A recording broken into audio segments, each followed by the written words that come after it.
प्यारे दोस्तों, प्रयागराज महाकुंभ मेले के दौरान यह कहानी आपको जरूर सुननी चाहिए। यह कहानी गंगा मैया के चमत्कार की है, जिसने एक सास बहू के जीवन को पूरी तरह से बदल दिया। कैसे गंगा मैया ने एक स्त्री के सभी दुख दूर कर दिए। दोस्तों, आप भी प्रयागराज महाकुंभ में जाकर अपनी इच्छाओं को पूर्ण कर सकते हैं और मनचाहे फल की प्राप्ति कर सकते हैं, क्योंकि गंगा मैया में एक बार डुबकी लगाने से मनुष्य के सभी पाप नष्ट हो जाता है।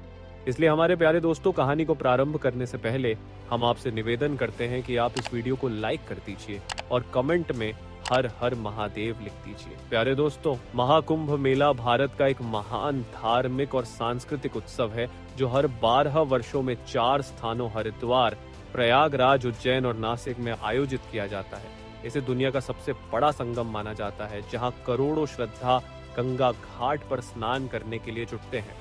यह महाकुंभ भारतीय संस्कृति, अध्यात्म और आस्था का प्रतीक है, जहां साधु संत, अघोरी, नागा बाबा और लाखों श्रद्धालु अपनी धार्मिक मान्यताओं को साकार करते हैं। प्रयागराज महाकुंभ में हर ओर श्रद्धालुओं की भीड़, धूप में चमकती गंगा की लहरें, जगह जगह पंडालों में चल रहे भजन कीर्तन और नागा साधु और अघोरी साधुओं के मंत्रोच्चारण, ऐसा लगता है जैसे मन को शांति प्रदान कर रहे हो। प्यारे दोस्तों, सर्दी का समय था। इसी मेले में शीतल और उसकी बहू ममता भी पहुंची थी। ममता की आंखों में अद्भुत चमक थी, लेकिन दिल में एक छिपा हुआ दर्द भी था। ममता को संतान न होने के कारण सास हमेशा ताने देती और उसे मारती पीटती भी थी। सास शीतल के लिए यह मेला केवल एक धार्मिक यात्रा नहीं थी, बल्कि सास अपनी बहू के जीवन को समाप्त करना चाहती थी, जिससे वह अपने पुत्र की शादी की किसी दूसरी स्त्री से कर दे। ममता ने अपनी सास के कहने पर मेले में जाने का निर्णय लिया। उसने सोचा कि शायद इस पवित्र स्थान पर उसका जीवन कुछ बदल जाए। गंगा मैया के दर्शन करते हुए ममता की आंखों में आंसू छलक पड़े। वह सोच रही थी, क्या गंगा मैया मेरी पीड़ा को देख रही है? क्या मेरे जीवन में कभी सुख आएगा? संगम के किनारे ममता का हृदय गंगा की तरह बह रहा था। वह सोच भी नहीं सकती थी कि आने वाले दिनों में उसकी जिंदगी में कितने और दुख आने वाले हैं। प्रयागराज के महाकुंभ मेले में श्रद्धालुओं की भीड़ बढ़ती जा रही थी। गंगा मैया की लहर दूर से ही बहुत तेज बहते हुए दिखाई दे रही थी। घाट पर श्रद्धालुओं की भीड़ लगी थी, लेकिन ममता का मन अशांत था। सास शीतल ने उसे संगम स्नान के लिए बुलाया। शीतल ने आज पहली बार ममता से मीठी मुस्कान के साथ कहा, बहू चलो गंगा स्नान करने चलते हैं। यहाँ स्नान करने से सारे पाप धुल जाते हैं और इच्छाएं पूरी होती हैं। शायद गंगा मैया की कृपा से तुम्हें संतान सुख मिल जाए। ममता जानती थी कि सास की बातों में छिपा व्यंग्य और ताने उसे अंदर तक तोड़ देते हैं, फिर भी उसने सिर झुका लिया। वह गंगा मैया की शक्ति पर विश्वास करती थी और सोचा कि शायद ये यात्रा उसकी जिंदगी बदल दे। शीतल की आंखों में एक अजीब सी चमक थी।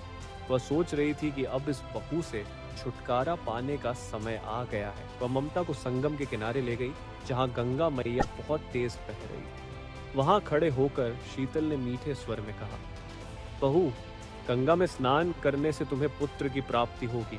चलो डरो मत, मैं यहीं खड़ी हूँ, तुम जाओ और गंगा में स्नान कर लो। ममता के मन को डर लग रहा था। गंगा की लहरें आज बहुत तेज थी और पुलिस बार बार श्रद्धालुओं को चेतावनी दे रही थी कि आज गंगा में कोई भी प्रवेश न करे। लेकिन सास ने बहू को धमकी देते हुए कहा, जल्दी करो, तुम्हारी जिंदगी का कल्याण इसी में है। रीसमी ममता ने सास की बात मानकर गंगा की ओर कदम बढ़ाए। उसकी आंखों में आंसू थे और दिल में गंगा मैया से प्रार्थना वह सोच रही थी, अगर मेरा अंत यही है तो हे गंगा मैया, मुझे शांति दीजिए। मैं आपके अंदर ही अपने जीवन का त्याग कर दूंगी। शीतल की आंखों में कुटिल मुस्कान थी। उसने सोचा आज इस बोझ से छुटकारा मिल ही जाएगा। गंगा के तट पर पानी की लहरें उफान मार रही थी। संगम पर हर तरफ पुलिस का पहरा था, क्योंकि गंगा की धारा उस दिन बहुत तेज थी। लाउड स्पीकर पर पुलिस बार बार श्रद्धालुओं को चेतावनी दे रही थी, आज गंगा का प्रवाह अत्यधिक तेज है, कृपया कोई भी गंगा में स्नान करने का प्रयास न करें। सभी श्रद्धालु घाट से दूर रहे, लेकिन शीतल के इरादे अटल थे। उसने ममता से कहा, देखो बहू, पुलिस वाले कुछ भी कहते रहे, गंगा मैया के बिना हमारी पूजा अधूरी है। अगर तुम सच में संतान चाहती हो तो तुम्हें आज गंगा स्नान करना ही होगा। ममता सहमी हुई थी। वह जानती थी कि गंगा की तेज धार कितनी खतरनाक हो सकती है। लेकिन सास की बातें और ताने उसके आत्मविश्वास को कुचल चुके थे। उसने कांपते हुए कहा, माँ जी, मुझे डर लग रहा है, गंगा का बहाव बहुत तेज है। शीतल ने उसे डांटते हुए कहा, डरने से कुछ नहीं होगा। अगर तुम्हें पुत्र चाहिए तो गंगा मैया में डुबकी लगानी ही होगी। तुम यहाँ खड़ी रहकर मेरी बेइज्जती करोगी। डरी हुई ममता ने सास की बात मान ली। उसके पैर कांप रहे थे, लेकिन वह धीरे धीरे गंगा की ओर बढ़ने लगी। गंगा की लहरें मानो उसे अपनी ओर खींच रही थी। सास शीतल उसे दूर से देख रही थी। उसकी आंखों में एक अजीब सी खुशी थी। वह सोच रही थी, आज यह लड़की इस गंगा में डूब जाएगी और मेरा घर इस बोझ से मुक्त हो जाएगा। ममता ने गंगा में कदम रखा। वह डरी हुई थी, लेकिन उसकी आंखों में आंसू थे और दिल से वह गंगा मैया से प्रार्थना कर रही थी, हे गंगा मैया, अगर मेरी जिंदगी का अंत यही है तो मुझे अपनी शरण में ले लो। जैसे ही ममता ने गंगा की तेज धार में डुबकी लगाई, लहरों ने उसे अपनी चपेट में ले लिया। वह जोर से चिल्लाई, बचाओ बचाओ बचाओ। लेकिन शीतल ने मुंह फेर लिया और सोचने लगी, अब कोई इसे बचाने नहीं आएगा। और वह मन ही मन बहुत खुश हो गई। गंगा की लहरें ममता को और गहराई में खींच रही थी। गंगा की तेज धार में ममता डूबने लगी। उसकी चीखें संगम के शोर में कहीं गुम हो रही थी। पानी की लहरें उसे अपनी गहराई में खींच रही थी। ममता ने अपनी आंखें बंद कर ली और आखिरी बार गंगा मैया से प्रार्थना की, हे गंगा मैया, मुझे शक्ति तो, मेरी जान बचाओ। दूर खड़े लोग यह नजारा देखकर चिल्लाने लगे, लेकिन कोई गंगा की लहरों में जाने की हिम्मत नहीं कर रहा था। तभी एक बहादुर पुलिस वाला जो घाट पर ड्यूटी पर तैनात था, उस ओर दौड़ा। उसकी तेज निगाहों ने देखा कि कोई महिला गंगा में डूब रही है। बिना एक पल गवाए उसने गंगा की तेज धार में छलांग लगा दी। लहरों से लड़ते हुए वह ममता के पास पहुंचा। ममता का शरीर लगभग बेहोश हो चुका था। पुलिस वाले ने उसे कसकर पकड़ा और पूरी ताकत लगाकर किनारे की ओर खींचने लगा। लहरें मानो उसे रोकने की पूरी कोशिश कर रही थी, लेकिन उसकी हिम्मत और संकल्प अडिग थे। बहादुर पुलिस वाले ने अपनी जान पर खेलकर कुछ देर में ही ममता को सुरक्षित किनारे पर ले आया। ममता के फेफड़े पानी से भर चुके थे। पुलिस वालों ने उसे प्राथमिक उपचार से रोजर दिया और उसकी जान बचा ली। यह सब देखकर शीतल के चेहरे की खुशी गुम हो चुकी थी। उसकी आंखों में चिंता और क्रोध के भाव थे। वह मन ही मन सोच रही थी, यह पुलिस वाला बीच में क्यों आया? सब कुछ तो ठीक हो रहा था। लोगों की भीड़ ने पुलिस वाले की बहादुरी की तारीफ की। ममता ने धीरे धीरे अपनी आंखें खोली और पहली बार देखा कि किसी ने उसकी जान बचाई है। उसकी आंखों से आंसू बह निकले। उसने कापी आवाज में कहा, धन्यवाद, आप मेरे लिए देवदूत बनकर आए हैं। पुलिस वाले ने ममता की ओर देखा और कहा, गंगा मैया ने तुम्हें बचा लिया है। आगे से किसी पर आंख मूंद कर शीतल मत करना। अपनी जिंदगी की कीमत समझो। शीतल दूर खड़ी यह सब देख रही थी। वह गुस्से में पड़पड़ा आई, इस पुलिस वाले ने मेरा सारा खेल खराब कर दिया। लेकिन उसके दिल के एक कोने में डर भी था। लेकिन उस रात जहां एक तरफ ममता अपनी पीड़ा से गुजर रही थी, दूसरी तरफ सास शीतल सोने गई, तो उसे अजीब अजीब सपने आने लगे। उसने देखा कि गंगा की लहरें उसे अपनी ओर खींच रही हैं और लोग उसे छोड़कर जा रहे हैं। यह गंगा मैया का पहला संकेत था कि न्याय की प्रक्रिया शुरू हो चुकी थी। अगले दिन प्रयागराज के महाकुंभ मेले में श्रद्धालुओं की भीड़ पहले से भी अधिक बढ़ गई। हर तरफ भजन कीर्तन और गंगा आरती का स्वर गूंज रहा था। ममता के चेहरे पर एक अजीब सी शांति थी, लेकिन सरोज के मन में बेचैनी थी। रात के डरावने सपने उसे लगातार परेशान कर रहे थे। शीतल ने ममता को घूरते हुए कहा, बहू, तुम हमेशा से मेरी जिंदगी में समस्या बनकर आई हो, लेकिन मैं तुम्हें सबक सिखाए बिना नहीं छोड़ूंगी। शीतल अपने बेटे के साथ ममता को मेले के भीड़ भाड़ वाले इलाके में ले गई। वहां चारों ओर साधु संतों की मंडलियां, भंडारे और श्रद्धालुओं की कतारें लगी थी। अचानक शीतल ने ममता से कहा, तुम ही खड़ी रहो, हम थोड़ी देर में आती हूँ। इतना कहकर माँ बेटे ममता को वहीं छोड़कर आगे बढ़ गए। शीतल बहुत खुश थी। उसने भीड़ में आगे बढ़ते हुए ममता को पीछे छोड़ दिया, लेकिन गंगा मैया का क्रोध अब शीतल पर टूटने वाला था। जैसे ही शीतल आगे बढ़ी, चारों ओर भगदड़ मचने लगी। वह अचानक अपने बेटे से अलग हो गई। अब शीतल को समझ नहीं आ रहा था कि वह कहाँ जाए। शीतल ने मदद के लिए चिल्लाया, कोई है, मेरी मदद करो, मैं यहाँ फंस गई हूँ। बेटा तुम कहाँ चले गए? मैं यहाँ हूँ, मेरी मदद करो। लेकिन किसी ने उसकी आवाज नहीं सुनी। शीतल को बुढ़ापे के कारण वापस जाने का रास्ता भी याद नहीं था। वह इधर उधर भटकती रही। उसके पास खाने के लिए कुछ नहीं था और थकान के कारण उसकी हालत खराब होने लगी। वही दूसरी ओर ममता ने अपने पति को ढूंढ लिया। ममता ने अपने पति से पूछा, सासू माँ कहाँ है? पति ने कहा, मुझे नहीं पता माँ कहाँ चली गई, मैं उन्हें ही ढूंढ रहा हूँ। यह सुनकर ममता बहुत दुखी हो गई। दोनों पति पत्नी भीड़ में शीतल को खोजने लगे। इसी दौरान शीतल को अपने किए हुए पाप याद आने लगे। उसने खुद से कहा, मैंने अपनी बहू के साथ कितना अन्याय किया। मैंने उसे मारने की कोशिश की, अपमानित किया। 10 दिनों बीत गए थे।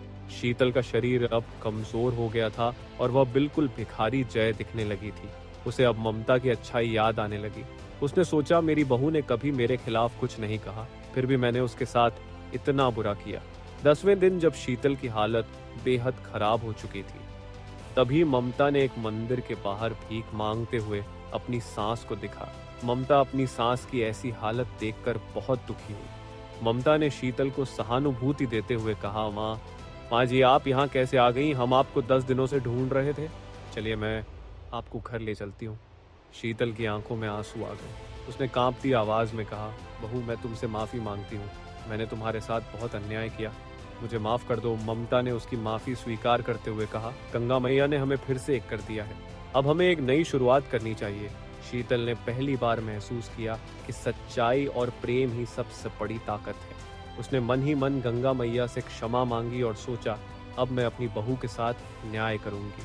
आज प्रयागराज महाकुंभ के अंतिम दिन का सूरज उग चुका था। संगम पर श्रद्धालुओं की भीड़ लगी हुई थी। गंगा आरती का स्वर, मंत्रों की गूंज और चारों ओर बहती पवित्रता ने वातावरण को आध्यात्मिक बना दिया था। ममता ने सास शीतल को स्नान के लिए संगम घाट पर ले जाने का निर्णय लिया। शीतल अब पूरी तरह बदल चुकी थी। उसकी आंखों में पश्चाताप था और हृदय में बहू के प्रति आभार। उसने ममता से कहा, बहू मैंने तुम्हारे साथ जो भी किया उसके लिए मैं गंगा मैया के सामने माफी मांगना चाहती हूँ। तुमने मेरी जिंदगी बदल दी है। ममता ने मुस्कुराते हुए कहा, माँ जी गंगा मैया दयालु है, हर किसी को माफ कर देती हैं। चलिए हम साथ में स्नान करते हैं। संगम के घाट पर पहुंचकर दोनों ने गंगा में डुबकी लगाई। शीतल की आंखों से आंसू बह निकले।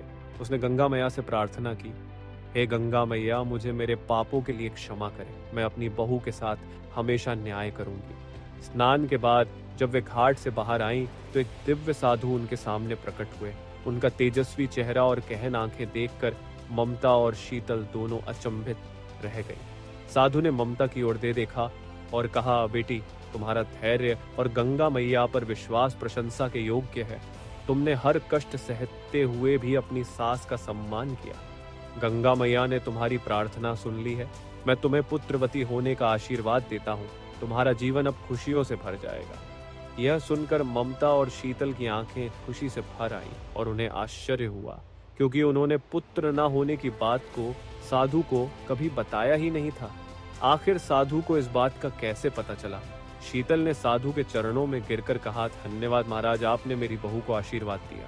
मैं आज समझ गई हूँ कि सच्चा धर्म प्रेम और सेवा में है, न कि अपमान और क्रोध में। साधु मुस्कुराते हुए वहां से चले गए। शीतल ने ममता से कहा, बहू मैंने तुम्हारे साथ जो भी अन्याय किया उसके लिए मुझे जीवन भर पछतावा रहेगा। अब मैं तुम्हारी माँ बनकर तुम्हारा साथ दूंगी। ममता ने सास को गले लगा लिया। गंगा के तट पर यह मिलन मानो गंगा मैया का आशीर्वाद था। दोनों ने मिलकर नई शुरुआत करने का निश्चय किया। महाकुंभ से लौटने के कुछ ही महीनों बाद ममता ने एक सुंदर पुत्र को जन्म दिया। घर में खुशियों की लहर दौड़ गई। सास शीतल की आंखों में खुशी के आंसू थे।